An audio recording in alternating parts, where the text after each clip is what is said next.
For 10 years, I fed her, bathed her, carried her through every long, aching hour of the day. Marie was paralyzed, her limbs stiff, her voice barely a whisper, but I stayed. Not because I was asked to, not because it was easy, but because nobody else would. Her children?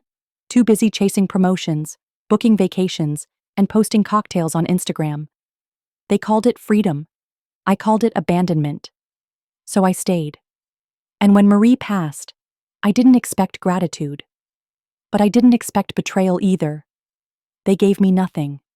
No thank you. No recognition. Just the broken-down house on Main Street while they split the real money like wolves. But here's the part they didn't see coming. Because buried beneath the dusty floorboards and creaking wood, Marie had left something behind. A letter that changed everything. And by the time they realized what she had done, it was too late. When I first moved into the house on Main Street, I never expected it to become the center of my entire life. It smelled like old carpet, forgotten furniture, and faded memories. The wallpaper peeled in the corners, and the floors creaked like they were warning me not to stay too long. Marie had already lost the use of her legs by then. The stroke had come without mercy. One day she was tending to her garden. The next, she couldn't move the lower half of her body. Chad, my husband at the time, didn't even hesitate. He packed a bag, mumbled something about needing to figure things out, and walked out of our lives like it was nothing.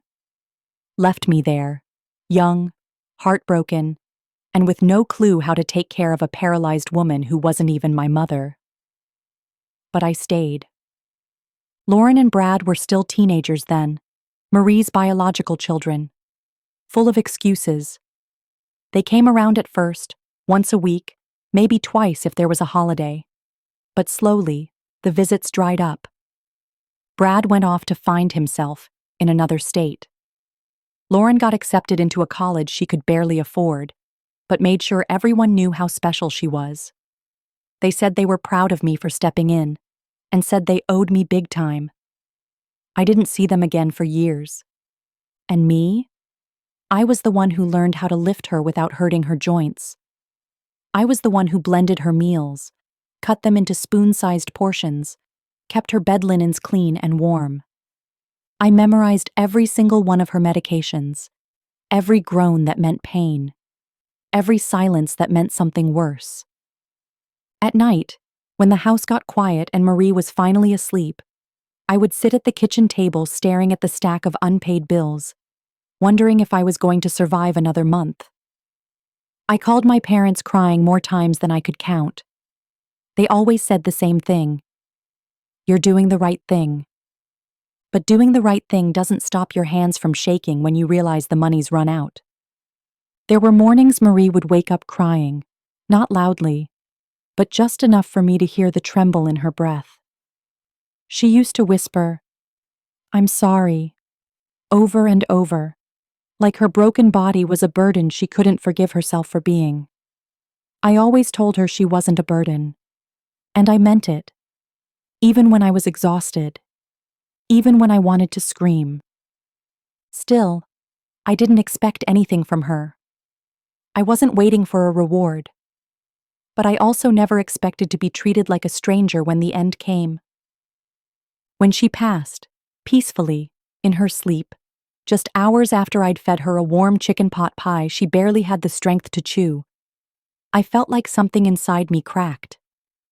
I sat beside her for over an hour, just holding her hand, as if keeping her fingers warm would somehow reverse what had already happened. I didn't call Lauren and Brad right away. I waited until the sun rose. Maybe I was afraid of what would happen once they returned. Maybe I already knew. The funeral came and went in a blur. No one asked how I was doing. No one thanked me for the 10 years I gave up. Instead, they handed me a piece of paper with her will and said the house was mine, the broken, crumbling one she'd lived in. Everything else?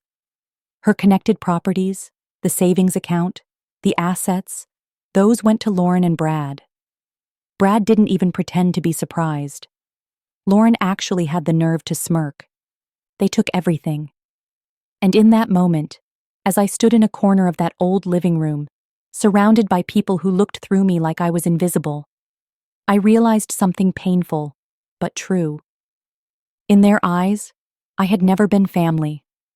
I had just been the help.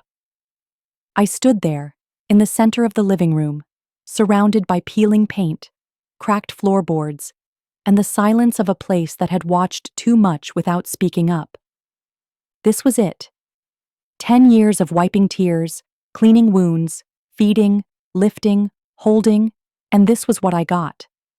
A collapsing structure on a street no one wanted to live on anymore.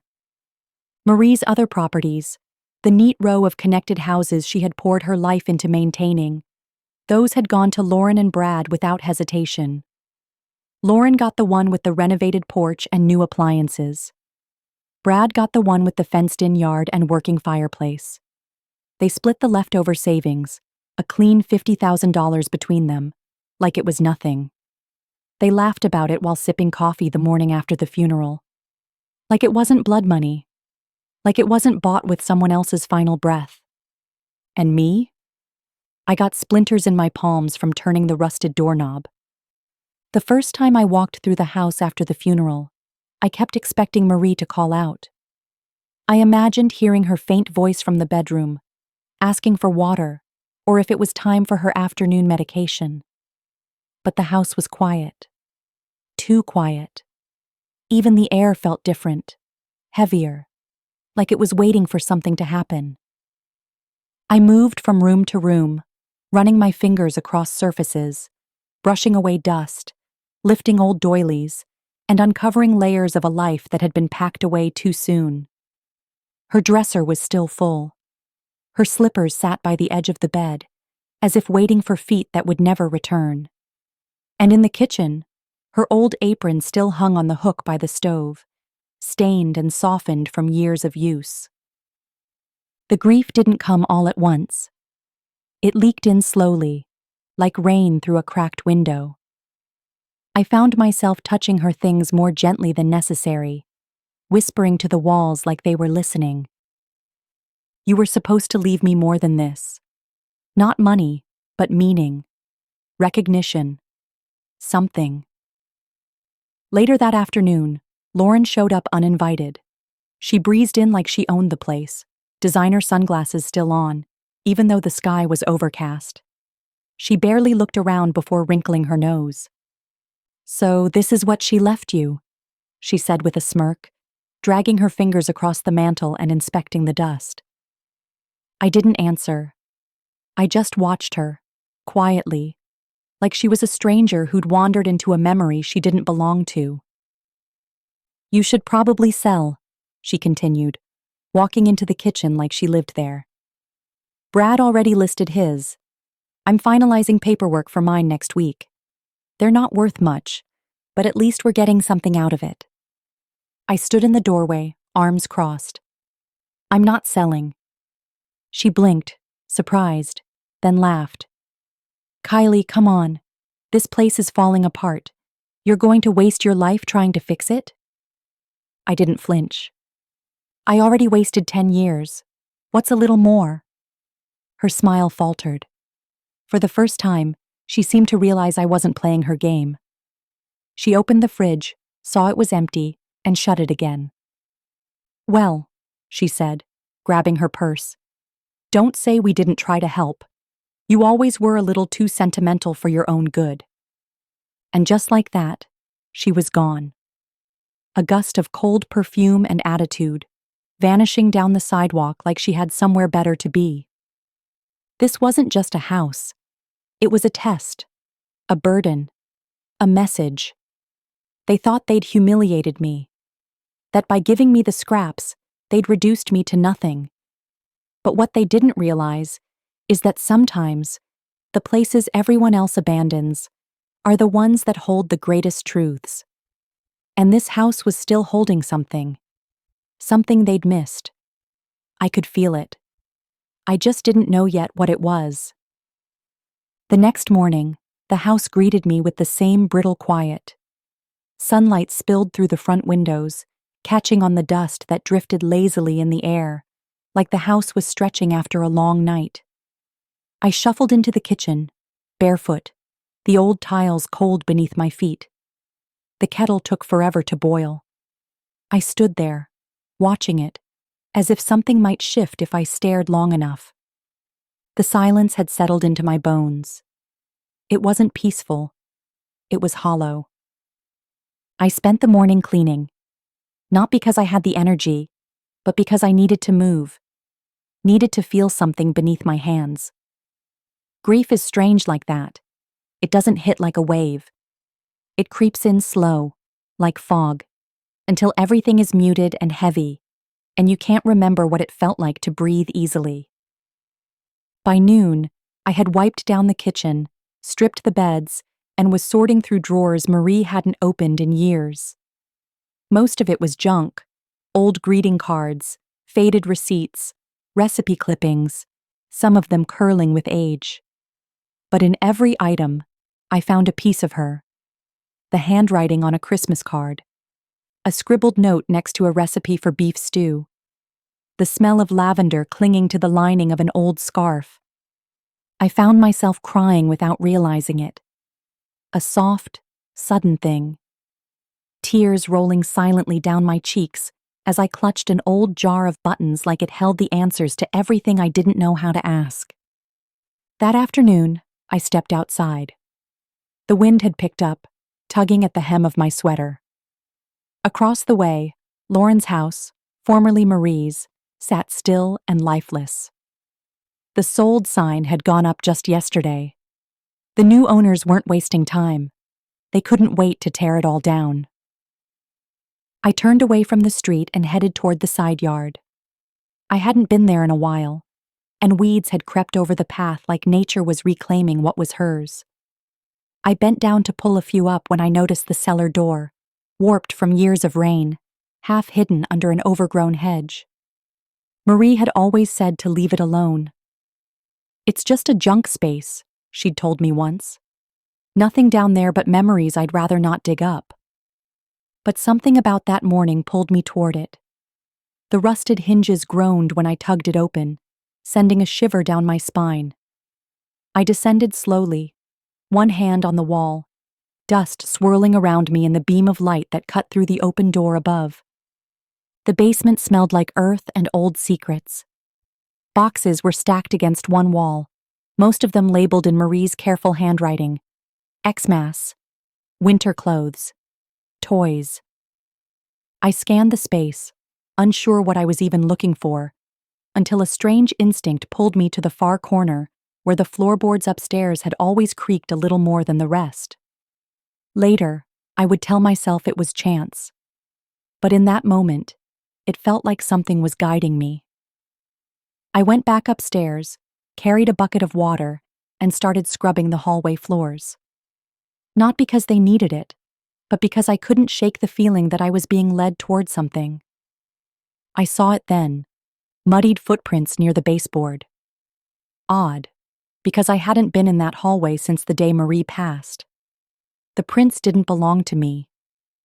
I knelt down, pressed my palm against the floor. The wood gave slightly beneath my weight. Something shifted under it. I fetched a flathead screwdriver and pried it loose. The board lifted with a long, reluctant creak. My breath caught in my throat. There, tucked into the hollow beneath the floor, was a bundle. Old, carefully wrapped in plastic. My hands shook as I pulled it out, heart hammering against my ribs. I peeled back the layers one by one, and what stared back at me stopped the world in its tracks. Stacks of bills, neatly bundled, hundreds. I froze, staring at the money like it might vanish if I blinked. My first instinct was disbelief, then confusion, then something closer to fear. Why was this here? How had Marie come by it? Why hide it? I sat there on the floor for what felt like an hour, staring at the stash. The air around me was too still, like the house itself was holding its breath. I reached back into the space and felt something else, an envelope. It was yellowed, soft at the edges. My name was written on the front in Marie's handwriting. Kylie. My heart dropped into my stomach. I held the envelope in my hands like it was fragile, sacred. My fingers trembling, I turned it over and slowly opened it. Inside was a single sheet of lined paper, folded once. The ink had faded in places, and the letters wavered like her hands had been unsteady. But the words were clear. Dear Kylie, this money is for you. You deserve it more than anyone. Stop waiting for Chad. He's not coming back. He's not worth your tears. Live your life, sweetheart. I've always thought of you. Always wished the best for you. That was all she wrote. A single paragraph, scratched out in faded blue ink, as if she'd run out of strength before she could say more. But I didn't need more. I sat there on the old floorboards, the envelope trembling in my hand, my chest tight with everything I hadn't let myself feel. I don't know how long I sat there before the tears came. And when they did, they didn't trickle. They burst. I cried like something had been ripped open inside me. I cried for the 10 years I'd given, and the 10 more no one ever thanked me for. I cried for the birthdays I missed, for the job offers I turned down, for the nights I sat by her bedside while everyone else danced at weddings or flew off to vacations.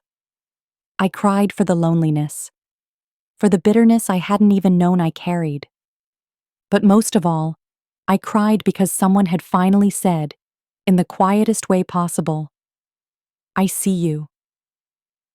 When the sobs finally ebbed, I wiped my face and looked at the money again. It didn't feel real. Not just the amount, though $300,000 in crisp, bundled bills was enough to make anyone's head spin, but the fact that she had saved this for me, hidden it, protected it. Because she knew. She knew what her children were like. She knew they would circle like vultures the moment her body turned cold.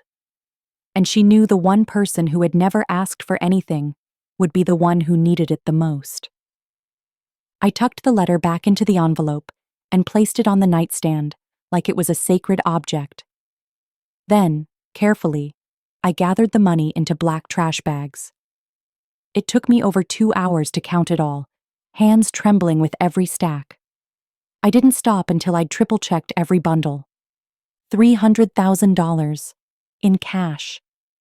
I could hear Marie's voice echoing in the corners of my mind. Stop waiting for Chad. She was right. I didn't even realize how much I still looked over my shoulder, wondering if he'd ever return. Wondering if he'd show up with some apology, some excuse. But Marie had lived long enough to understand the truth of some men. He wasn't coming back. And if he did, it wouldn't be for love. That night, I locked every door and window. I didn't sleep. I lay in bed, the letter under my pillow, the bag hidden in the closet, listening for every creak in the floor and whisper of wind against the shutters. I knew better than to tell anyone, not yet. Not until I figured out what to do. At 9 a.m. the next morning, there was a knock at the door. Brad. He didn't even bother with small talk. You should sell, he said, like it was a foregone conclusion. I found a buyer. They're offering cash. Good price, too. I didn't let him in, just stood in the doorway, one hand resting on the frame. I'm not selling. He blinked, then laughed like I was being unreasonable. Kylie, be smart. This place is falling apart. You really think you can stay here alone? I didn't answer that. He tried again, lowering his voice like he was offering something generous. Lauren already sold hers. She's pocketed the money. You can too. Take it before it's too late. I stepped back and started to close the door. I'm not selling, I repeated, softer this time, but firmer. He looked at me for a second, like he was trying to see through me, then scoffed. Don't say I didn't try to help. And just like that, he walked off. But I saw it in his eyes before he turned away.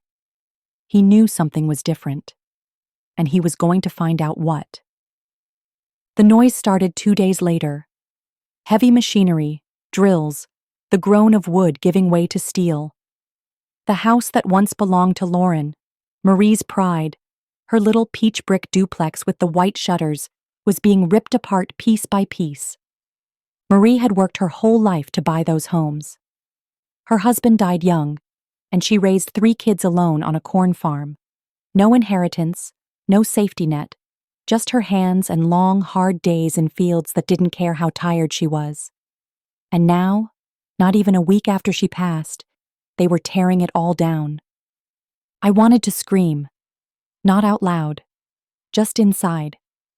The kind of scream that burns your throat, even when it never escapes. That night, I couldn't sleep again. The sound of destruction echoed long after the machines stopped. I kept hearing Marie's voice in my head, those final words on that paper, the ones that told me to stop waiting for someone who never deserved my loyalty. But still, I waited. Not for Chad this time, for the next strike. It came the next afternoon. I was mopping the hallway again, the same spot where I found the stash under the floor. I kept telling myself I was just trying to keep it clean, but the truth was, I couldn't stop checking.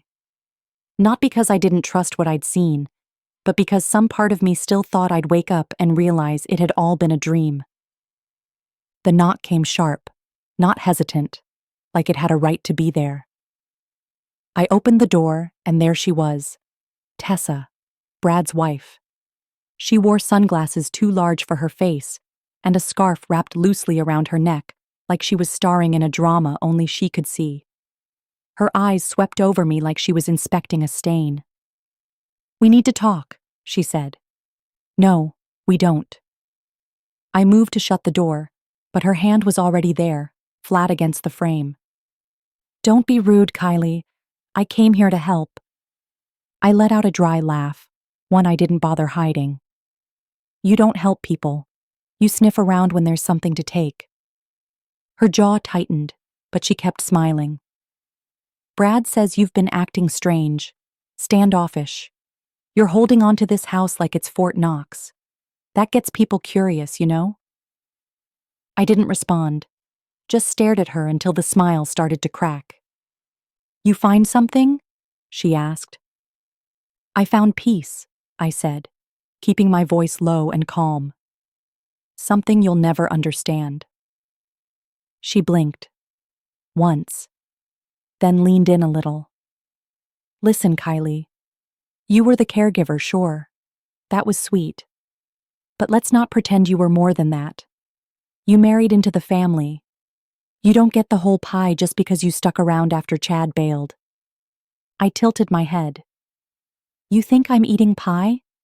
You think I haven't scraped through every day for 10 years, while you and Brad treated Marie like a name on a will instead of a human being?" She flinched then, just barely, but it was enough. I shut the door in her face. She stood there for a second, probably stunned someone had the nerve to do that. Then her voice came through the wood like poison.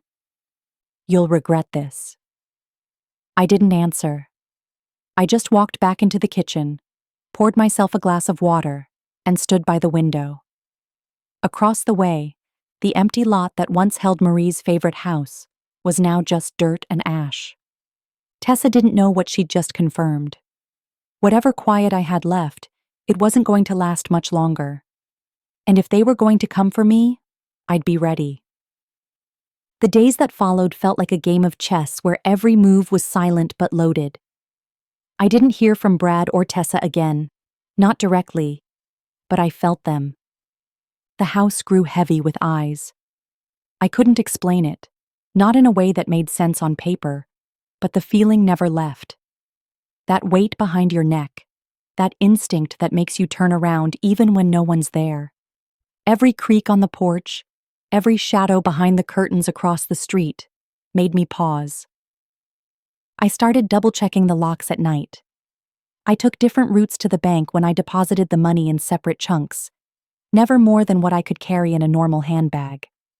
I wore plain clothes, no jewelry, no makeup, nothing that might draw attention. And I never went alone. Ethan had started coming home from school with his shoes scuffed and his backpack half-zipped, his cheeks red from recess. He was growing fast, too fast. I watched him across the dinner table one night, his fork moving slowly through a bowl of mac and cheese, his lashes low and heavy with sleep, and I realized he'd started looking more like me than Chad. He didn't remember his father. Not really. When Chad left, Ethan was barely out of diapers. He had cried for him at first, the way a child cries for anything they don't understand. But as the months turned into years, and the birthdays passed in silence, the image faded. Until he just stopped asking. That had hurt more than I could ever admit. But now, I was grateful. Because 2 nights after Tessa came knocking, I overheard them. It was at Gloucester's, the family restaurant near the square. I had taken my parents and Ethan there for dinner. Nothing fancy, just roast chicken and creamy soup, the kind of meal that warms you from the inside out. We were laughing. It had been so long since I'd heard that sound come out of my own mouth, I almost didn't recognize it. Then I heard Tessa's voice. She was in the hallway just outside the restrooms. The acoustics of that narrow corridor carried every word like it was scripted. They're sitting there laughing, like one big happy family. It's disgusting, she hissed. She's probably spending that money already. Brad's voice followed, low and sharp. You don't know that. Oh, please. You saw the way she changed, the way she guards that house now like it's made of gold. You don't get that kind of peace without a payout. I didn't breathe. I stood frozen behind the corner, my hand gripping the edge of the wall. Tessa kept going. You know your mother was unfair. She left all the cash to the outsider, not even to her own blood. What did Kylie ever do that was so special? Just took care of a woman who couldn't walk? Big deal. Brad didn't answer right away. Then he said, She's got Ethan. If we can't get to her, maybe we start there. My blood went cold. I didn't wait. I turned on my heel, walked straight back to the table, and smiled like nothing had happened. Mom, Dad, I said, keeping my voice even. Why don't you two head home? I'll take Ethan. We've got something to take care of. They didn't question me. They never did. They just nodded and stood up, gathering their coats, unaware that the room had shifted. As they left, I stood behind them, shielding Ethan with my body. My phone was already in my pocket, and with one discreet tap, I hit record. I walked back through the hallway, deliberately, just in time to hear Brad mutter, She's not going to give it up easy. She's too smart. Tessa snapped, Then you need to stop being a coward and do something. I kept walking, heart pounding so loud I could barely hear my own footsteps. But I had what I needed. That recording would be my shield. They didn't know it yet. But they'd already made their biggest mistake. They threatened my son. And nothing, absolutely nothing, burns a bridge faster than coming for the only person I'd ever fight to the end for. I didn't sleep that night. Not even a minute. After I got Ethan home and tucked into bed, I paced the living room in slow, tight circles, the recording still saved on my phone like a loaded weapon. Every time I replayed it, the knot in my stomach twisted tighter. At dawn, I made coffee, strong and bitter, then called the police. I kept it calm, just facts. No dramatics, no emotion, just the words that mattered. I played them the recording, every word, Tessa's venom, Brad's silence, the implication that they were watching us, targeting Ethan. The officer didn't brush me off. In a town like Pine Creek, things like this didn't happen often. When they did, people took notice. He recommended filing for a temporary protective order, told me to document everything. By the time Ethan woke up and padded into the kitchen, rubbing his eyes and asking for cereal, I had already printed out the forms. "Mom?" he said mid-yawn. "Are we in trouble?" I knelt down and ran my fingers through his hair. "No, baby. Not trouble. Just taking precautions." He nodded, like it made perfect sense. But I saw the flicker in his eyes, the same one Marie used to get when she was afraid and didn't want me to know. That afternoon, I walked him to school myself. Took the long way. Avoided alleys, shortcuts, anything that felt too quiet. The wind was picking up, dry and sharp, scattering leaves down the street. I clutched his little hand tighter, not letting go even when we reached the gate. Just before he walked in, he looked back and said, "It's okay, Mom. I'll tell the teacher if someone weird shows up." Back at home, I called James, the owner of the convenience store down by the alley. He'd seen us that night. He was the reason Brad and Tessa ran off before the cops even arrived. He gave a statement too. Said he'd seen them hovering, pacing like they were waiting for something. "They didn't look like people picking up snacks," he said over the phone. "They looked like people who didn't want to be seen." That was enough. By evening, the police had opened a formal case. It wasn't an arrest yet, but it was enough to scare them. And in a town this small, fear doesn't stay quiet. Whispers started the next morning. At the diner, someone muttered, "Brad and Tessa? You hear what they pulled?" At the post office, an old woman said, "She took care of that poor woman for 10 years, and now they're trying to squeeze her?" Even the librarian gave me an extra warm smile when I walked in with Ethan later that week. People knew. It spread fast, like oil on water. Brad started showing up less. Tessa even faster. She posted a teary video on social media, sobbing about how they were broke, misunderstood, how poverty had pushed them to desperation. The comments were brutal. Being poor doesn't give you the right to stalk someone's child. Try getting a job instead of plotting like a villain. You let that woman care for your mother-in-law, and now you want to rob her? Disgusting. The video was flagged, then removed. Tessa deleted her account, but the damage was done. Their reputations were scorched. And the worst part? I didn't have to say a word. I hadn't told anyone the details, but Pine Creek had a way of sniffing out the truth. Brad stopped returning calls. Tessa stopped showing her face. But I didn't feel safe. Not yet. Because the kind of people who come for your child don't give up that easily. And deep down, I knew something else was coming. Not from them. From the man Marie told me to stop waiting for. Chad. And when he showed up again this time, he wouldn't be walking away so quietly. It happened on a Wednesday. The sun was out, the kind of spring day where the breeze is soft and smells like something blooming, and everything feels almost normal. I had just picked up bread and milk from the corner grocery store. My tote bag hung loosely from my shoulder, swinging with every step as I turned onto Main Street. And then I saw him. Gray trench coat, a suitcase dragging behind him. He stood on the sidewalk like a man returning from war, but there was no honor in the way he held himself. Just tiredness. And something else. Calculation. I froze. The world slowed down. 10 years.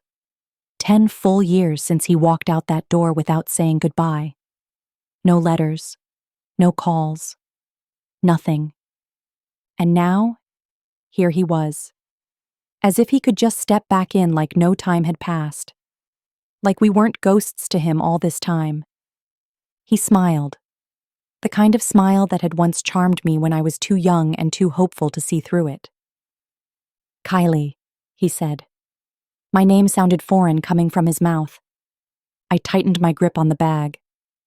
"Chad." He took a step forward, casual, almost careful. "Didn't think I'd run into you so soon. Thought you might be working or—" "I don't work for you anymore," I said flatly. The smile faltered. There it was. The shift. the moment when he realized this wasn't the same woman who cried at the door the day he left. "What are you doing here?" I asked, each word slow, deliberate. He gave a lazy shrug. "Just visiting. Wanted to see how things were." You heard your mother died," I finished for him. "And you smelled opportunity." He didn't deny it. That was the thing about Chad. He never lied outright. He just walked circles around the truth until it collapsed under exhaustion. I stepped around him. Didn't even look back. My steps were stiff, heartbeat tight in my ears, but I kept walking. Because if I had stopped, if I had stood there even 1 minute longer, I might have screamed. That night, I couldn't cook. My hands kept shaking. I burned the potatoes and forgot to salt the soup. Ethan didn't say anything. He just looked up at me from across the table and asked, "Mom, are you okay?" I tried to smile. It came out crooked. "Just tired, sweetheart. That's all." But I wasn't tired. I was furious. He had waited, watched, probably followed the trail of gossip through town until he saw his opening. And just like Brad and Tessa, he thought I'd be easy. 2 days later, he showed up at the house. He didn't knock, just stood on the porch like he had some kind of right to be there. When I opened the door, I didn't let him in. "I just want to talk," he said. "Nothing more. I'm not here to cause problems." "Too late," I replied. He shifted awkwardly, hands buried in his coat pockets. "I want to see Ethan." A pause. The kind that says 100 things without a single sound. I stared at him, jaw tight. "You think you can walk back into a child's life after a decade and play father?" "I made mistakes," he said. "I was scared. I ran. But I want to fix it." Another silence. A colder one. "You don't get to fix things just because they've turned out better than you expected," I said. "You don't get to show up now, sniffing around for whatever scraps you think are left." His eyes darkened. Just a flicker. That was when I knew. He didn't come back for Ethan. Not really. He came back because someone told him about the money. Lauren. Or Brad. Or maybe he'd sniffed it out all on his own. But no matter how he found out, he had one goal.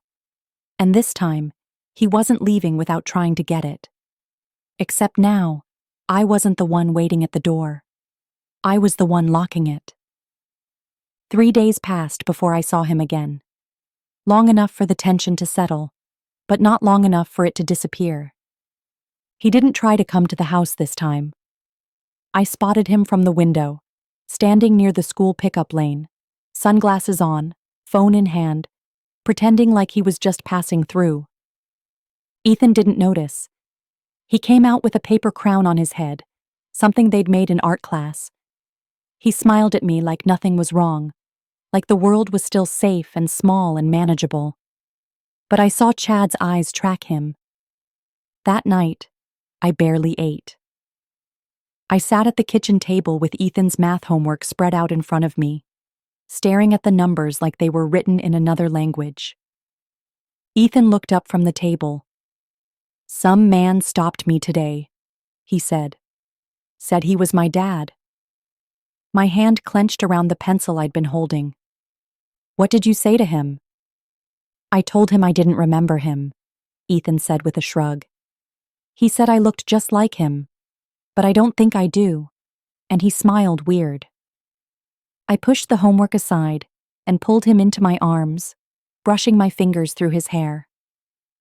"Sweetheart," I said quietly, "if you ever see him again, if he ever tries to talk to you, you come straight to me or one of your teachers, okay?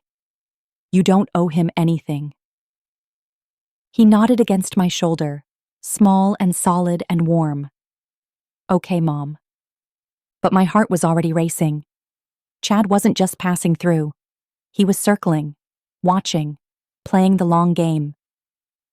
The next day, Lauren called. No pleasantries, no how are yous. "So, You've seen Chad. Her voice was light, too light, like this was all some kind of awkward coincidence. You knew he was coming back, I said. There was a pause on the other end, then a sigh. He just wanted to see his child. He's not a bad person, Kylie. I laughed. One of those short, disbelieving ones that come from somewhere sharp. He abandoned us for 10 years, and now he shows up just after the money turns up? That's not family, Lauren. That's strategy. Another silence. Heavier this time. People change, she offered. No, Lauren, I said. They just get better at pretending. I hung up without waiting for a reply. That night, I pulled out every piece of paperwork Marie had left me. The deed to the house, the financial records, the trust fund documents. I read every line, highlighted every clause. The money was mine. But more importantly, the trust I'd set up for Ethan was airtight, bulletproof. His father had no legal right to it. I'd made sure of that. But legal rights meant nothing if people got desperate enough to try and worm their way in through charm, guilt, or bloodlines. So I went one step further. I met with my attorney the next morning, sat across from her in a clean, cold office, and explained everything. Who Chad was, what he'd done, what I feared he might try. We updated the trust, tightened the language, added a guardian exclusion clause so clear, even the most ambitious lawyer would know not to touch it. I want it in writing, I said. He gets nothing, not a dime, not a say, not a single inch of leverage over our lives. She nodded. Done. That night, the town felt quieter than usual. The breeze was still. Even the crickets seemed hesitant. Ethan slept soundly in the room down the hall. I could hear his gentle breathing, the soft rhythm of safety I fought every day to protect. I stood by the window, the trust paperwork clutched in my hands, and looked out into the dark. I knew Chad was still out there, but now he was circling a fortress he couldn't enter. And the more he tried, the more it would become clear I wasn't the girl he walked away from. I was the woman who would never let him take one more thing. The denial letter came 2 days later. It arrived in a white envelope, stamped from the bank, crisp and official looking. My attorney had already emailed me a copy, but holding it in my hands felt different, like proof that I wasn't crazy, that every precaution I took was worth it. To the applicant, in accordance with the trust founder's legal directive, you hold no authority or claim to this account. Do not submit further invalid requests. My name sat at the bottom of the page, in bold. Kylie Jones, sole trustee. I folded the letter slowly and slipped it into a file with all the others, the stack now thick with documentation, like armor made of paper. Chad had made his move, and failed. It should have felt like victory, but it didn't.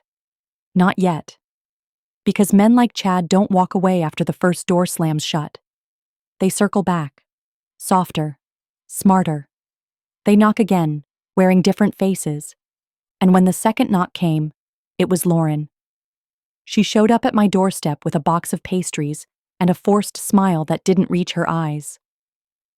I was just in the neighborhood, she said, like we both didn't know she lived 4 blocks away. I didn't say anything, just opened the door wide enough for her to step in. She looked around like she was seeing the house for the first time, though I knew she'd been in it dozens of times years ago, back when Marie was still alive, and they had the luxury of pretending to be family for an hour or two at holidays. You've really cleaned up, she said, walking toward the living room. It's nice, cozy. I stood behind her, arms folded. She sat down on the edge of the couch and crossed her legs, slow and deliberate. I just wanted to talk. I stayed standing. She let the silence drag out before speaking again. I know things have been tense, but we're still family, Kylie. That has to count for something. There it was, the first step. Guilt disguised as unity. Funny, I said. It never counted for much before. Lauren blinked, then gave a tight smile. Look, I know we weren't close, but you've got a lot on your plate now. Raising Ethan alone, managing the house. Maybe it wouldn't hurt to let someone help. The tone was gentle, just a suggestion. But I heard what she wasn't saying. Let us back in. Let us close enough to see where the money is. I tilted my head. You offering to babysit? Or just balance my checkbook? Her smile faltered, just a flicker. I'm just saying you don't have to do everything yourself. But I did. I always had. And now, I preferred it that way. I sat down across from her, calm and quiet. What's the real reason you're here, Lauren? She looked down at her hands, then back up at me. He's hurting, you know. Chad. He wants to be a part of Ethan's life. The words hung in the air like the smell of something burnt. I leaned forward. He had 10 years to be a part of Ethan's life. He chose silence. Now he chooses guilt. That's not fatherhood. That's theater. Lauren's face tensed. He's trying. No, I said. He's trying to reclaim access. There's a difference. The room went quiet again. Just the faint hum of the refrigerator in the background, the ticking of the clock on the wall. You think you've won, she said finally. I think I survived, I replied. That's not the same thing. She stood up, brushing imaginary crumbs from her skirt. He's not going to stop, Kylie. I met her eyes. Then neither will I. She left without another word. When the door clicked shut behind her, I stood in the silence for a long time, staring at the empty pastry box on the table. They weren't giving up, but neither was I. The difference was, they were playing catch-up, and I was already 3 moves ahead. The next few weeks passed with an eerie kind of calm, the kind that doesn't feel like peace, but a storm curling low on the horizon. Chad stopped showing up near the school. Lauren stopped pretending to be thoughtful. No more pastries, no more faux concern. But I didn't relax. Because silence from people like that isn't surrender. It's recalibration. I kept my routines tight, took Ethan to and from school myself, changed my route every few days, let the neighbors see me out in the yard with him, planting flowers, picking weeds, playing catch, laughing. Normal, controlled, steady. The truth was, I had already built my fortress. The money was no longer in this house. The trust was protected. Ethan's future was sealed in documents and clauses, and legal knots no one could untangle without cutting themselves. And still, I didn't rest. Because I knew they would try again. But something strange happened before they could. The town turned. It didn't happen in one big explosion, just a slow unraveling, thread by thread. People started talking. Quietly at first, then louder. Brad's name came up at poker nights, not as a player, but as a warning. Don't lend him anything, someone said at the barber shop. He's drowning in IOUs, owes the wrong people. Tessa's reputation crumbled even faster. She had been selling insurance. Word got out that she hadn't hit a quota in months. What few clients she had left started backing out. No one wanted to sign papers with someone whose name was tied to threats and police reports. She posted again. A new video, this time in a different tone. The tears were bigger, the voice more desperate. I was just trying to protect my family. We've been struggling. And the woman who married into money, she's got everything now. She's not even real family. The internet wasn't kind. Maybe take a job instead of plotting how to rob your in-laws. She took care of your MIL for 10 years and you want pity? You weren't struggling, you were scheming. The video didn't last 24 hours before the platform removed it. Violation of harassment policy. Her account went dark. And just like that, Tessa disappeared. But the whispers didn't. The grocery store clerk told me one morning, while scanning my apples, "You're better off without 'em. Everyone's seeing it now." I didn't reply. I didn't have to. Because when a town like Pine Creek turns, it doesn't turn halfway. It spins. Brad couldn't even walk into the diner without heads turning. No one wanted to sit near him. He tried to laugh it off, play it cool, say it was all blown out of proportion. But his hands twitched when the check came. Because everyone knew he couldn't cover it anymore. One day, I saw him in the parking lot of the gas station, phone pressed to his ear, pacing like a caged dog. His voice was low, angry. "I just need a little more time, all right? I said I'd get it. I will. Just hold off another week." He didn't see me.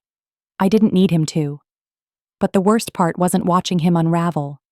It was seeing how fast Lauren started unraveling with him. She had held on longer than the others, stayed quiet, wore her pride like armor. But when your allies fall, the isolation creeps in. She called me again, this time without pretense. No warm-up, no bridge, just the fire. "What the hell did you tell everyone?" she snapped the second I answered. "I didn't tell anyone anything," I said calmly. "Don't play innocent, Kylie. You think just because you've got your little redemption arc, people suddenly forget who you are? You think you're some kind of saint now?" I didn't respond right away. Just let the silence stretch long enough to pull the tension taut. "People figured it out on their own," I said finally. "All I did was survive." "You think you've cut us off? Like we're diseased?" Her voice cracked, but not with sadness, with frustration. "I stopped caring a long time ago," I said quietly. "You were just the last to notice." There was nothing left to say. I hung up before she could sputter out a reply. It didn't feel triumphant. Just finished. Like closing a door that had been creaking on its hinges for too long. That weekend, Ethan and I planted marigolds in the front yard. His hands were covered in dirt. He was laughing, carefree, like kids are supposed to be. The neighbors waved. A few stopped to chat. And in the warmth of that spring afternoon, with the soil still soft under our fingers and the sun on our backs, I realized something I hadn't felt in years. This was what peace looked like. Not a grand, dramatic ending. Just a life. Quiet. Steady. Mine. And for the first time in forever, I wasn't waiting for the next knock on the door. Because I knew, whatever came next, I was ready. 3 days later, Chad returned. Not to the house, not to the school. He showed up at the community center, of all places, during a town fundraiser for the children's library. I saw him the moment I walked in with Ethan. He was standing near the back wall, hands in his pockets, eyes scanning the room like he didn't know where to start, or maybe like he already had. He was thinner than before. His trench coat hung looser, like it didn't belong to him. His hair had more gray now, and the lines around his eyes had deepened. But the thing that struck me most wasn't how he looked. It was how little he'd changed. He still wore that same cautious smile, the kind meant to disarm before he ever opened his mouth. Like if he could make you believe he didn't mean any harm, you'd forget the harm he'd already done. Ethan didn't see him. He was too busy darting toward the table of snacks, pointing out cookies shaped like stars. I moved quickly, intercepting before Chad could take a single step closer. He saw me coming and straightened, as if preparing for a conversation that might land like a punch. "Kylie," he said, like we were acquaintances bumping into each other at a grocery store. I didn't smile. "This isn't the time." He glanced past me toward Ethan, then back again. "I just want to talk. 2 minutes, that's all." I didn't answer right away, just stared at him, my eyes cold, unreadable. I wanted to know why he was still here, why he couldn't take the hint, the letter, the rejection from the bank, the legal shutdown. But I already knew. Because men like Chad don't accept closed doors unless they're slammed in their faces. He gestured toward the hallway that led to the coat room, somewhere quieter. I hesitated, then nodded. Ethan was safe here, surrounded by people I trusted, under the warm hum of fluorescent lights and community bulletin boards and overenthusiastic volunteers. I followed Chad down the hall. The minute we were alone, his posture shifted. He dropped the polite facade like a mask. "You really locked me out of everything." I folded my arms. "Did you think I wouldn't?" He exhaled sharply, more disbelief than anger. "I thought maybe, after all these years, there'd be some part of you that still wanted to fix things. You don't fix 10 years of abandonment with a handshake and a memory." His jaw tightened. "I was lost. I was struggling. You don't know what it was like for me." I laughed, dry and sharp. "You think I don't know struggle? I wiped your mother's mouth every day while you vanished. I raised your son while you played ghost. You want sympathy? Try staying." He took a step closer. "You're twisting everything. I came back because I want to be in Ethan's life." "No," I said, stepping right back. "You came back because you heard there was something to gain." His mouth opened, but no words came out. "Don't bother denying it," I continued. "You filed for access to the trust. You tried to use Ethan as a lever. I have the bank's denial letter.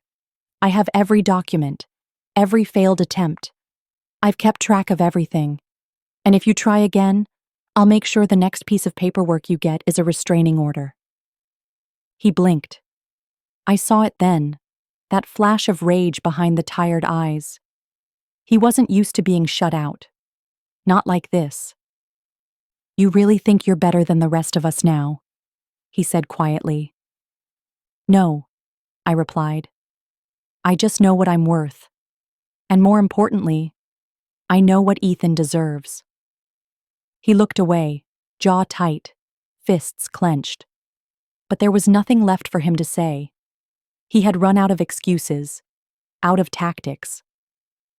When we stepped back into the community center, the light hit us like a curtain lifting. I saw Ethan across the room, sitting with a group of kids, his head bent over a coloring book. He looked up, caught my eye, and smiled. And in that moment, everything settled. Chad had no place here, no claim, no power. He wasn't a father. He was a visitor. And that visit was over. I walked away without another word, left him standing there in the hallway, as empty as the promises he came back with. Later that evening, I tucked Ethan into bed, smoothing the covers around his shoulders. "Did you have fun today?" I asked. He nodded sleepily. The cookies were the best part. I smiled, brushing his hair back from his forehead. "You were the best part." His eyes fluttered closed. And as I sat beside him in the dark, listening to the soft rhythm of his breathing, I realized something simple and powerful. We were safe. Not because the threats were gone, but because I was no longer afraid to face them. And that changed everything. The next morning, I woke up before the sun. The sky outside was still the color of ash, and the town hadn't stirred yet. The streets were quiet, the air cool, and the silence, for once, felt like rest instead of warning. I sat on the edge of the bed and watched Ethan sleep for a moment longer. His small chest rising and falling in a steady rhythm, his face soft in the half-light. He didn't know the kind of wars I'd been fighting just to keep the ground steady beneath our feet. And that was the point. I stood, pulled the blanket up over his shoulder, and stepped out of the room. Downstairs, I made a pot of coffee and opened the window above the sink. A breeze moved through the house like a sigh. For the first time in what felt like years, I didn't feel like I needed to brace for something. Chad hadn't returned. Not to the school, not to the house, not even to town, as far as I could tell. The last I'd heard, someone spotted him leaving the train station with the same beat-up suitcase he arrived with. No goodbyes, no grand exit. He'd just disappeared. Again. And this time, I didn't care where he went. But I wasn't foolish enough to let the calm lull me. I'd learned that peace is something you have to hold on to with both hands, protect with every ounce of strength you have left. So I used mine to build something new. I filed the final trust papers with my attorney, updating the clause to reflect one last layer of protection. Should anything happen to me, my parents would take over as trustees. No contest, no court. Ethan's future was locked in, insulated, untouchable. I also did something else that day, something I hadn't dared to do in years. I started filling out a business license application. I'd been thinking about it for months in secret, maybe longer than that. During those long nights when Marie would drift in and out of sleep, and I'd sit by her bedside reading articles on my phone, watching videos of women like me, mothers, caregivers, former wives, building something from the ashes. Not just a paycheck, a purpose. The idea wasn't big or flashy. I wasn't going to open a storefront or rent a space. Just a home-based consulting service, built from everything I'd learned the hard way. How to care for the sick and aging with dignity. How to navigate complicated family dynamics. How to protect what matters when everyone around you wants to take. I didn't need to advertise. Pine Creek was small, and word would get around. Quietly. Like all the most important things do. By the end of the week, the paperwork was filed. The bank account was opened. I had a simple website and a name. Second Circle Support. Because sometimes, you're not the parent. You're not the child. You're the one standing quietly in the second circle, holding everything together. People like that needed help too. The first inquiry came within 3 days. A woman named Grace. Her husband's father had been diagnosed with early dementia, and none of the adult children could agree on a care plan. She didn't want to be the one holding the bag, but she already was. I met with her at a coffee shop near the lake. We talked for an hour. I told her what to expect, what to document, how to protect herself emotionally and legally. At the end, she held my hand across the table and said, "No one ever tells you how to do this." I nodded. They expect you to just know, or to disappear while everyone else pretends they're too busy. When I got home that evening, I found Ethan sitting on the living room rug, surrounded by crayons and construction paper. He looked up at me and grinned. "I made you something." He held up a drawing of a big tree with a little nest tucked into one of the branches. Inside the nest was a tiny bird and a taller one with long lashes and a big smile. "That's us," he said. "The little one's me." I knelt beside him and ran my fingers over the paper. "And who's the big one?" "You, obviously." My throat tightened. "Why am I in a nest?" He shrugged, innocent and sure. "Because you always keep me safe." I pulled him into a hug, held him too tightly. Because the truth is, I hadn't felt safe in a long time. But now, for the first time, I wasn't just reacting to what others did. I wasn't surviving. I was choosing, building, deciding what our life would look like. The next morning, I pinned his drawing to the refrigerator with a magnet shaped like a star. I stared at it as I brewed my tea, letting the image settle in my chest like warmth. This house, once filled with silence and grief, now held purpose, laughter, movement. And in a world where people like Brad, Tessa, Lauren, and Chad had tried to take everything, I had built something they couldn't even touch. Not just peace, but power. The quiet kind. The kind that doesn't need to announce itself to be real. The kind that stays. Late spring rolled in with a quiet kind of confidence. The flowers we planted out front had begun to bloom. Bursts of orange marigolds, purple petunias, and yellow daisies swaying gently every time the wind passed through. The house felt lighter somehow, less haunted. Maybe it was the sunlight. Maybe it was Ethan's laughter echoing through the halls again. Or maybe it was just me. I had started sleeping through the night. Not every night, but enough that my body didn't jolt awake at every creak in the walls. I'd stopped checking the locks 3 times before bed. Once was enough now. I wasn't afraid anymore. That kind of fear, the kind born from betrayal, abandonment, manipulation, it doesn't just vanish, but it does grow quiet. It loses its power when you stop letting it dictate your steps.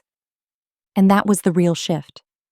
For the first time in a decade, I wasn't living in reaction to other people's choices.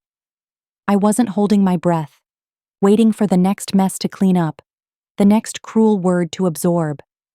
I was living forward. That's probably why I didn't flinch when Lauren showed up again. It was a Thursday, mid-afternoon.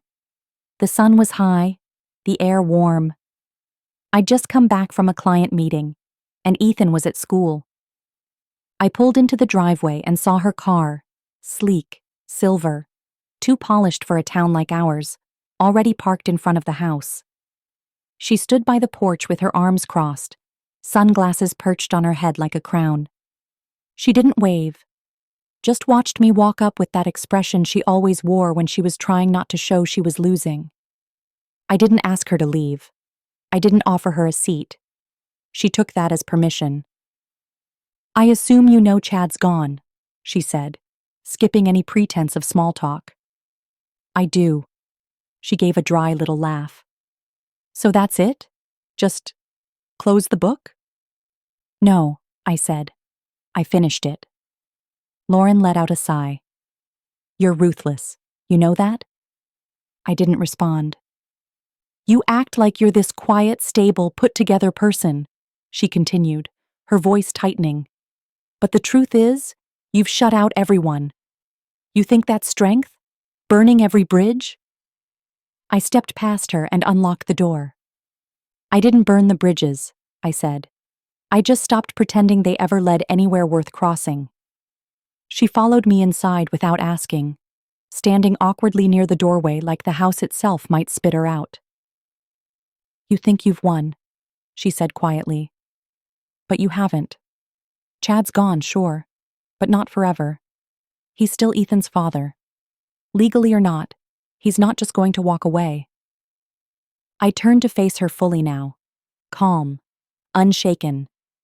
"He already did, 10 years ago, and then again when he came back.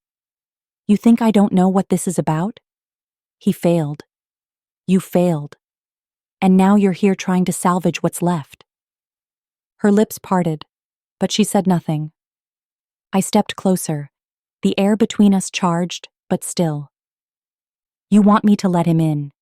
You want me to soften, to undo everything I've built just because you're used to people folding when you raise your voice." Lauren's shoulders stiffened. "You call it ruthless," I said, voice low. "I call it survival." We stood there in the hallway, surrounded by the echoes of everything that had come before, the years of silence, the months of chaos, the lies, the schemes, the late-night panic, the whispered threats. And now, just this. Lauren finally looked away. "You really won't let him try?" "I don't owe him another chance just because he decided to feel guilty after the money slipped through his fingers." She blinked, slow and deliberate. "And what about me?" I looked at her then, not with anger, not even with resentment, just clarity. "You could have stood beside me. All those years. You could have shown up, even once, just to say thank you.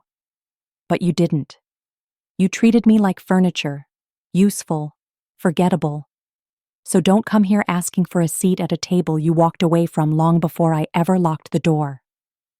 She stood still for a moment longer, then nodded once, and left. No outburst, no slamming doors, just silence. When the car pulled away and disappeared down the street, I let out a breath I hadn't realized I was holding. I wasn't angry. I wasn't sad. I just felt clean. Like I had washed off the last traces of people who had taken and never once offered a drop back. And in their place, there was finally room for something else. Peace that stayed. Boundaries that held. And a life I wasn't just surviving anymore. I was living. The following days moved quietly, like the world itself had decided to exhale with me. For the first time in months, maybe years, there were no knocks at the door, no veiled threats, no strangers circling the school or lingering on the corner pretending not to look curious. Just mornings filled with sunlight, the smell of toast, and the sound of Ethan humming in the bathroom as he brushed his teeth. It felt unreal at first, that this kind of life could belong to us. But I let it in slowly, like a warmth I wasn't sure I deserved, but was willing to sit with. Ethan adjusted too. He no longer glanced behind him while walking to school. No more questions about men with tired smiles and sad eyes. His world was narrowing back to what it should have always been: pencils and playgrounds and who brought the best snack to lunch. I let him live in that ease. I protected it with everything I had. And somewhere in the middle of all that quiet, I started to remember myself. Not the version of me who had spent years tiptoeing around a paralyzed woman's bed, quietly crying into her tea at night. Not the woman who blinked back tears at bank counters, hoping the overdraft fee wouldn't hit before payday. Not even the version who fought off greedy in-laws with a calm tone and iron spine. This version was something new, someone whole. I cleaned the spare bedroom one afternoon, the one that used to be Marie's. I stripped the bed, folded the quilts, opened the windows wide. The curtains fluttered like white flags, like the room was finally free. I didn't rush. I took my time with the dusting, with the wiping down of old photo frames and dresser drawers. And when I opened the bottom drawer and found one of Marie's scarves still tucked away, I held it for a long moment. It smelled faintly of her, lavender, and something warmer, something like cinnamon. I smiled. There was no bitterness in that memory anymore, just a kind of quiet gratitude. She had left me more than money, more than a letter. She had left me the proof that love, real love, doesn't always come with titles or shared blood. It comes with action, with loyalty, with choice. And I had chosen her, every single day for 10 years. That counted for something. That same week, I volunteered to help organize a spring fair for the elementary school. Nothing fancy, just booths, games, snacks, face painting. I manned the sign-up table, and when I looked up and saw Ethan bouncing toward me with a cotton candy grin, I felt something shift inside my chest. We had made it. Not to some grand finish line, not to some movie-worthy climax. Just to here, to now, to a life I no longer feared would crumble if someone raised their voice or slammed a door. That night, after Ethan had fallen asleep and the house had gone still, I stepped out onto the front porch. The air was cool, the sky clear, and the stars looked close enough to touch. I wrapped a shawl around my shoulders and sat on the old porch swing. It creaked softly under my weight, like it remembered the last time I sat there, probably years ago, before Chad left, before the stroke, before everything changed. I thought about them then, all of them, Brad and his cowardice, Tessa and her cold, glittering greed, Lauren and her sharp tongue, forever wrapped in silk, Chad, with his hollow apologies and too late regrets. All of them had tried to twist the story, to make me the outsider, the one who didn't belong. But the truth had unraveled them. Their own choices, their own cruelty, their inability to see past their own entitlement.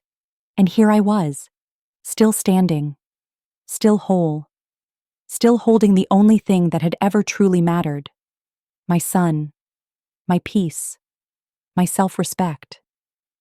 I had spent years thinking survival was the goal, that if I just held everything together long enough, maybe someone would notice. Maybe someone would finally say, "You did it right. You mattered." But I didn't need their validation anymore, because I knew. I knew what I'd carried, what I'd endured, what I'd protected, and what I'd built. This house, this porch, this life, none of it was owed to me. I earned it, every moment of it. And now, with nothing left to fight off, with no footsteps to track and no schemes to untangle, I could finally live inside it. Fully, freely, without apology. The porch swing rocked gently as I leaned back, eyes drifting toward the stars. I didn't know what tomorrow would bring, but I wasn't afraid of it anymore. Because for the first time in a long time, I wasn't bracing for someone to take something from me. I was ready to receive. The next morning, I woke up to birdsong. Not the kind that slips past you while you're busy brewing coffee or pulling on your sweater, but the kind you actually hear. Full, bright, alive. The kind that makes you pause. Ethan had already gotten himself dressed. I found him in the kitchen, standing on a stool, pouring cereal into 2 bowls with the focus of someone defusing a bomb.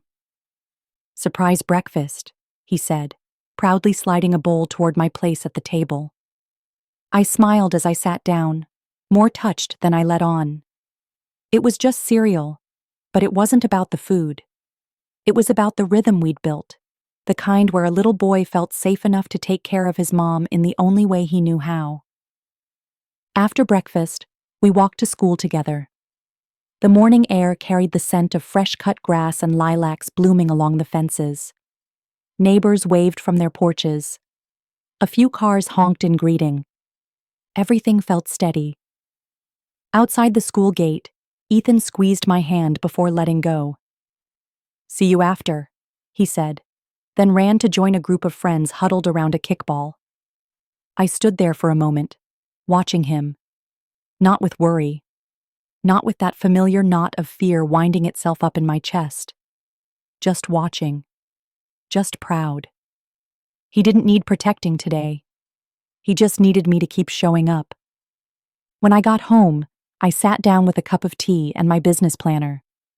The notebook had been a gift from Grace, my first client. The front cover read, "Small steps still move mountains." I'd laughed when I first saw it, because that had been my entire life. Small steps, quiet choices, unseen labor. But here I was, still standing, and yes, still moving mountains. The consulting work had started slow, but word was spreading. Not just in town, but beyond it. Women were reaching out, daughters-in-law, second wives, single mothers, all with the same story. They'd been made invisible by people who expected them to give without thanks, love without limit, serve without complaint. And now they were ready to take their power back. I wasn't building a business anymore. I was building a lifeline. That afternoon, I met a new client, Clara. She was 52, caring for her husband's mother, a woman who barely acknowledged her name but demanded everything. "I just want someone to tell me I'm not crazy," Clara said, her voice cracking. "You're not," I told her. "You're just exhausted." She stared at me for a moment, then began to cry. I didn't try to stop her. I just sat with her. Let her cry. Let her unravel. That's what I did now. I held space. Because no one had done that for me for a very long time. When I got home that evening, Ethan was already working on his homework, legs crossed on the living room rug, his pencil tapping lightly against the notebook. He looked up and grinned. I got a gold star today. I sat beside him and leaned in to admire it. Let me guess. Math? Spelling, he corrected, eyes twinkling. You always think it's math. We laughed together, the sound warm and familiar. After dinner, we cleaned up the kitchen together. He dried the dishes while I washed, humming some silly song he'd picked up at school. Later, I found myself standing at the fridge again, staring at the drawing of the tree he'd made weeks ago. The paper had curled slightly at the edges, but the colors were still bold, greens and browns, and a tiny bird's nest nestled in the branches. He had drawn a second bird now, flying just above the tree. When I asked about it, he said, "That's you now, not in the nest anymore." That one sentence knocked the breath out of me. He was right. I had spent so long nesting, hiding, guarding, protecting. But I wasn't tucked away anymore. I had stepped out. Not because I was fearless, but because I was ready. The next morning, I stood at the bathroom mirror and looked at my reflection the way someone might study a stranger for the first time. There were lines around my eyes now, a few new strands of gray near my temple. My hands had roughness in places that used to be soft. But I didn't see loss. I saw proof. Proof that I had lived, fought, chosen love over resentment, chosen peace over revenge. And somehow, through it all, I'd built a new life with nothing more than resilience, instinct, and a whole lot of grace. As the sun filtered through the window, I closed my eyes and whispered a quiet prayer, not asking for anything this time, just offering thanks. For the strength that found me when I thought I had none. For the people who tried to bury me and accidentally planted me instead. And for the small, steady truth that had carried me through every storm. I was never the weak one. I was the root. The storm passed, and I was still here. It rained the night before everything changed. Not the kind of gentle spring drizzle that softens the edges of the world, but a hard, relentless downpour, the kind that makes the gutters overflow and the sky feel like it's holding something back. I stood at the window for a long time after Ethan fell asleep, watching the rain smear down the glass. The house was quiet, but not in a lonely way anymore. It was the kind of silence that comes from safety, from finally not needing to look over your shoulder. Still, something about that night felt expectant. Like the world was pausing, holding its breath, waiting. I went to bed with a strange heaviness in my chest. Not dread, not fear. Just a sense that something was coming, and I needed to be ready. By morning, the sky had cleared. The storm had left behind that washed clean scent, and everything looked sharper, the trees greener, the pavement darker, the air lighter. Ethan woke up humming. He ate toast while sketching little rockets on a napkin, talking about a school project and how he was going to build a volcano that actually explodes, not just fizzes like the last one. We laughed together. It was just a Tuesday, a regular, quiet Tuesday, until the letter came. It wasn't in a white envelope. It wasn't stamped by a court or sealed with a bank logo. It was handwritten, slid through the slot in the door sometime after breakfast, while I was folding laundry. I found it lying on the floor. No return address, no markings. Just my name written in a neat, too familiar script. Kylie. I knew who it was from before I even opened it. There was something about Chad's handwriting that never changed, even when everything else about him did. I stood there for a moment, the letter heavy in my hands, heart quiet but alert. Then I tore it open and began to read. He started with the usual. He was sorry. He didn't know what he was doing. He made mistakes. I see now what I ran from, he wrote. and I see what I missed. Ethan. You. The kind of life I never gave myself the chance to fight for. And then, the part I hadn't expected. He was leaving Pine Creek. For good. No hidden motive. No veiled threat. Just gone. I thought I could reclaim something, he wrote. But what I found instead was a woman I didn't recognize. Stronger. Smarter. Already miles beyond where I left her. And I saw a boy who doesn't know me. Who doesn't need me. Because he already has everything he needs. You. I won't bother you again. I just wanted you to know. I see it now. And I'm letting go. I read the letter twice, then a third time. Not to analyze it. Not to forgive him. Just to sit with it. He was gone. Not lurking in alleys. Not scheming behind Lauren's back. Not filing legal motions or asking for second chances. Just gone. And for the first time, it felt real. Not like an ending, but like a clearing. A clearing where something new could grow. That afternoon, I walked Ethan home from school slowly.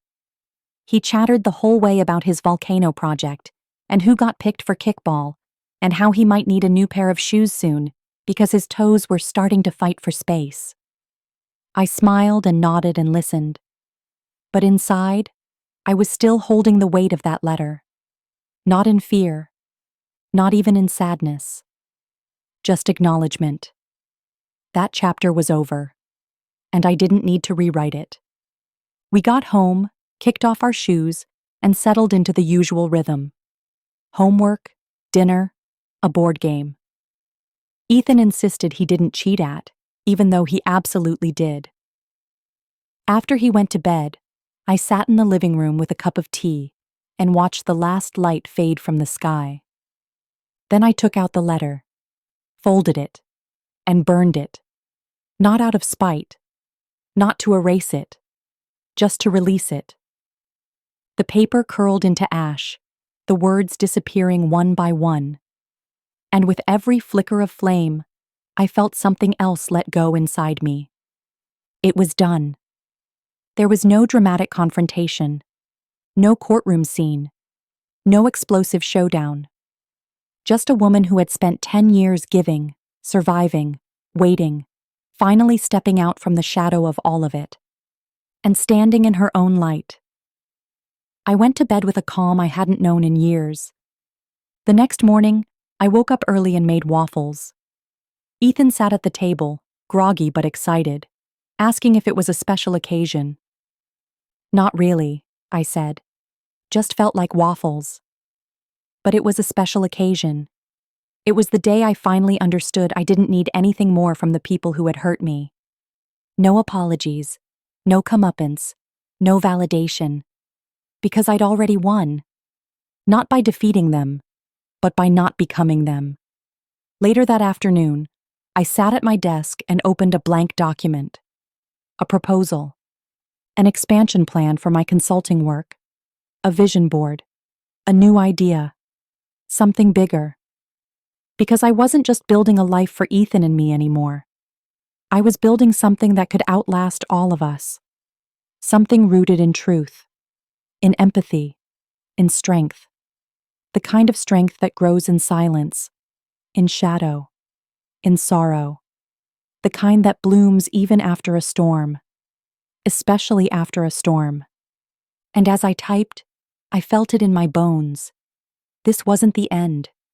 It was just the beginning. So that's what happened. That's how I gave 10 years of my life to a woman who couldn't walk, who barely spoke by the end, and who the world had quietly decided was no longer worth the time. That's how I stood in her shadow while her real children flew off to weddings, vacations, baby showers, and brunches, all while calling their absence freedom and mine obligation. That's how they left me with a rundown house, thinking it was a punishment, not knowing it was a blessing disguised in peeling paint and rotting wood. That's how I found a letter hidden beneath the floorboards, written in shaky, fading script that told me more than any of them ever had. that I was seen, that I was chosen, that I was loved. And that's how I discovered the inheritance wasn't just money. It was dignity.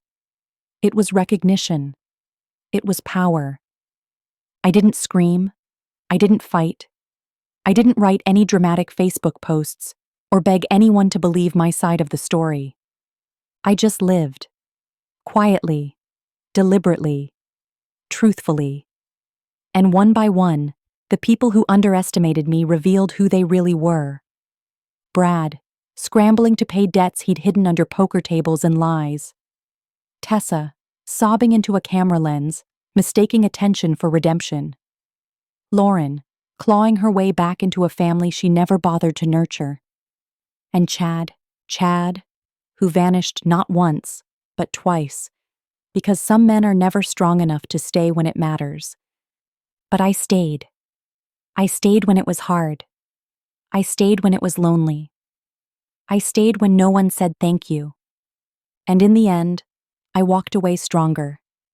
Not bitter, not broken, just free. My name isn't carved into any headstone or stitched into any family crest. But it lives in the steady heartbeat of my son, in the smiles of the women I now help, in the walls of the house they thought would break me. It lives in every sunrise I greet with peace, and every night I sleep without fear. So no, I wasn't her real daughter. I was something better. I was the one who stayed, and she knew it. She wrote it down. And because she did, her greedy children didn't just lose their claim to her legacy, they lost their chance to rewrite the truth. And I'm the one still here, living it. Thank you for watching. If you've ever been underestimated by someone you love, comment "still standing" to show your strength. To hear more stories of hope and resilience, click on the left, and don't forget to like, subscribe, and turn on notifications. Stay strong and keep going.